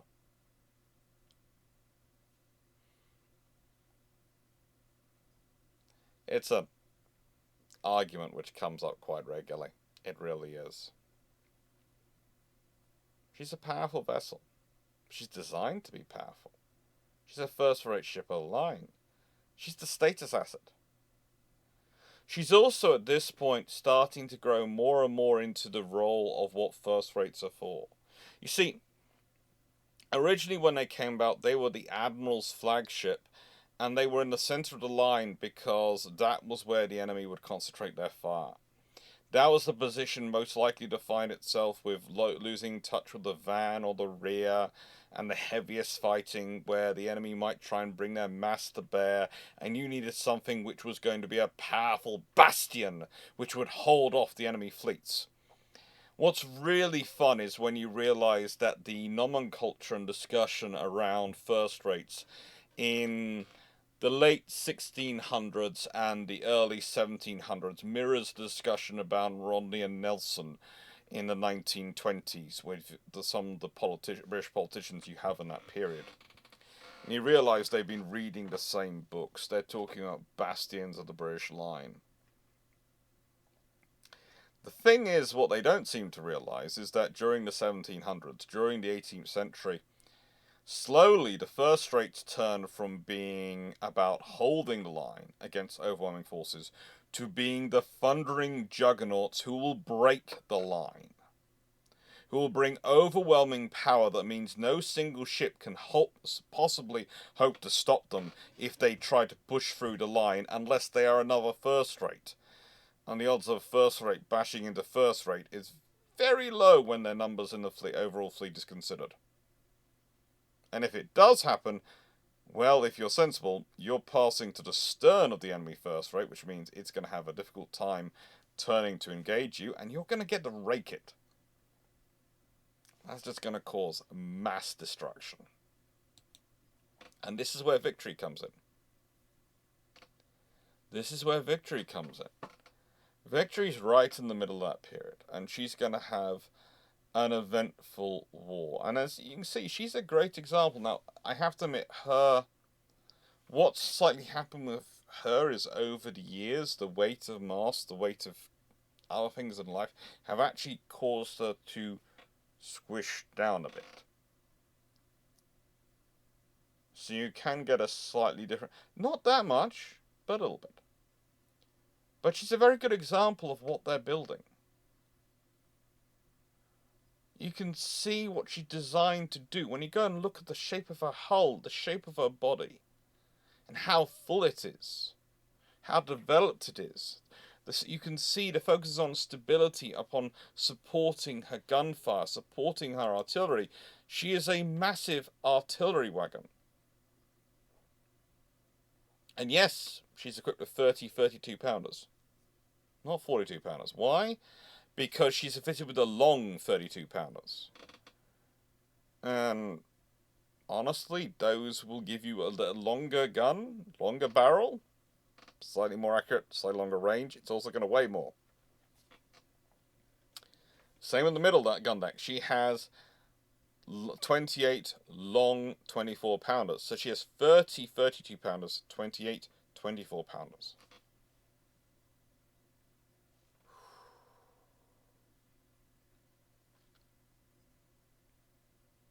It's nice to have. The upper gun deck, though, well, that has 30 short 12-pounders. And that again tells you something. Why is she carrying short 12-pounders? Well, the advantages of guns are this. A long gun can give you longer range, but it's also going to have to be pulled back in further to be reloaded, which is going to add time. It's also longer for ramming down. Everything is going to take a bit longer for loading and firing, which is going to reduce your rate of fire. Standard pattern guns are good for frigates, etc., because they're a nice balance between the long and the short range. But if you're a first-rate ship of the line or a large ship of the line, you can work these things out. And by having the shorter guns on the top, well, that means you can fire more quickly because they're shorter, so they can be handled by slightly less crew. Add in some nice standard 12-pounders on the forecastle, and some more short 12-pounders on the quarterdeck, and some carronades on the forecastle, and suddenly you have a really, really nice mixture of guns for rapid firing. So pretty much your rapid fire weapon systems are your upper deck and quarterdeck and forecastle. And lower down is your ranged firing systems. They are your longer range heavy hitters. They're going to give you the firepower to start engaging the enemy as soon as you can. But they're not going to be as rapid in terms of firing. But when you close, that doesn't matter because the rate of fire from your upper deck is really going to work that one out. I know. The amount of times you'll read in history quick-firing guns are a response to motor torpedo boats on these sort of things, and yeah, it's not. Quick-firing guns start coming around when they start speaking about the speed of fire, when they're starting to balance out range. Also, as ability to deal with fire ships. It has ever been so. There is always someone seeking the offset strategy, someone seeking the weapon system which is going to allow them to kill the big thing with minimal expense. And given time and budget, that is usually quickly circumvented by the large navies with the large things, because the larger ships have space to adapt. A first-rate ship has the space to carry guns which literally are rapid firing and are able therefore to hopefully put a fire ship down should it try to get close in the hubble and bubble and melee of battle.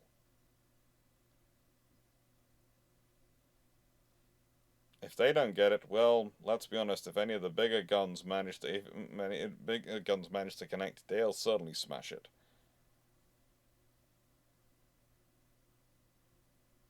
Victory is a ship which is built and rebuilt and built and rebuilt. She has a long, long career, as most first rates do. She's launched in 1765. And even after the Battle of Trafalgar, if you watched yesterday's video on Admiral Summers, you'll know that she was going off and serving in the Baltic. She was the flagship for him in the Baltic, for James Summers. There was even a possibility that she might have ended up being deployed to deal with the Americans in the War of 1812. There were considerations. That would have been interesting. Think of the interesting historical fights and alternate histories we could have had if that had happened, but no, it didn't. She was busy off doing other duties.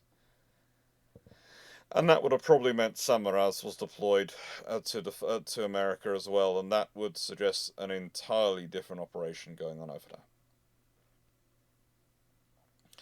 But think about the complexity of building this ship. Think about all the designs and development that have gone into developing it. Think about all the logistics and infrastructure that's gone into acquiring 6,000 trees, 5,400 of which are oak. Having a crew of 850, having 104 guns after her final upgrades. Originally built as a 100-gun ship. She gets 4 more in her updates. those are useful for.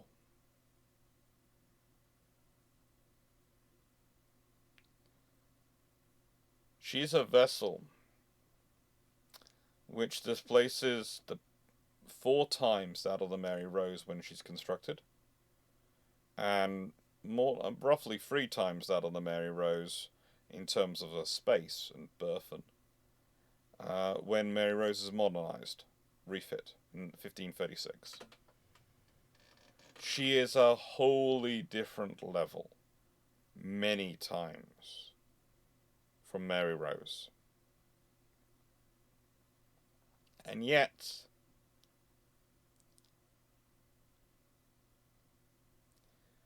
we are talking about the passage of 254 years between the two vessels being launched. 254 years. If you want something relatively interesting to think about, in May this year, 2025, it'll be 260 years since she was launched. In simple terms, we are now further away from the launch of HMS Victory than HMS Victory was from the Mary Rose.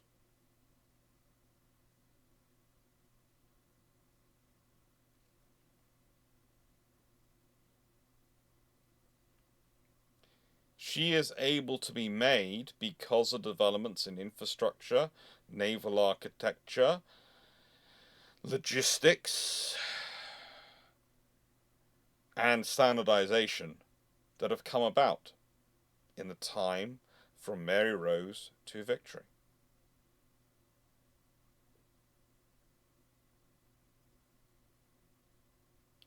Every generation has stood on the shoulders of giants. It always does. Because every generation has hopefully left the world with enough information, with a better situation, that will allow the next generation to move beyond it. That is something we have the chance to do. That is something we have the opportunity and in many ways the responsibility to do. And that requires investment. 250 years of national investment through civil wars, countless foreign wars, and years of peace are what allowed Britain to grow from building the Mary Rose to building the Victory.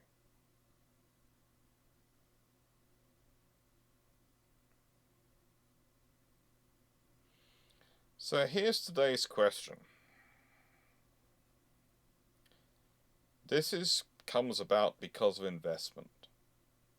And currently, it's rather popular to discuss at the moment the various investments that people would do in various defence with increased spending.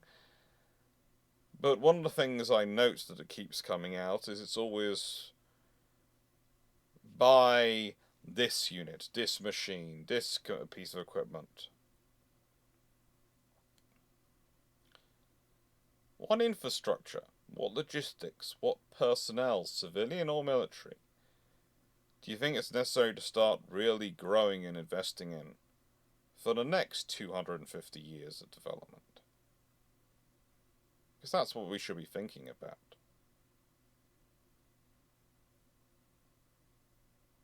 I'm sure when they had people with the titles of Keeper of the King's Planks and Keeper of the Planks of this place and that place, back in the reign of Elizabeth I, they did not realize how and did not think that that was going to be the critical position for the next couple of 100 years of building wooden ships, and that the Keeper of the Planks and the Keeper of the Trees and all these roles would carry on. Keeper of the Trees, by the way, is their title. The title of the person involved likes to change regularly, so I usually just go with they're the Keepers of the Trees, but they have various titles of different. It's just easier than getting into all the different nomenclature and different kings and different organizations and what they call them.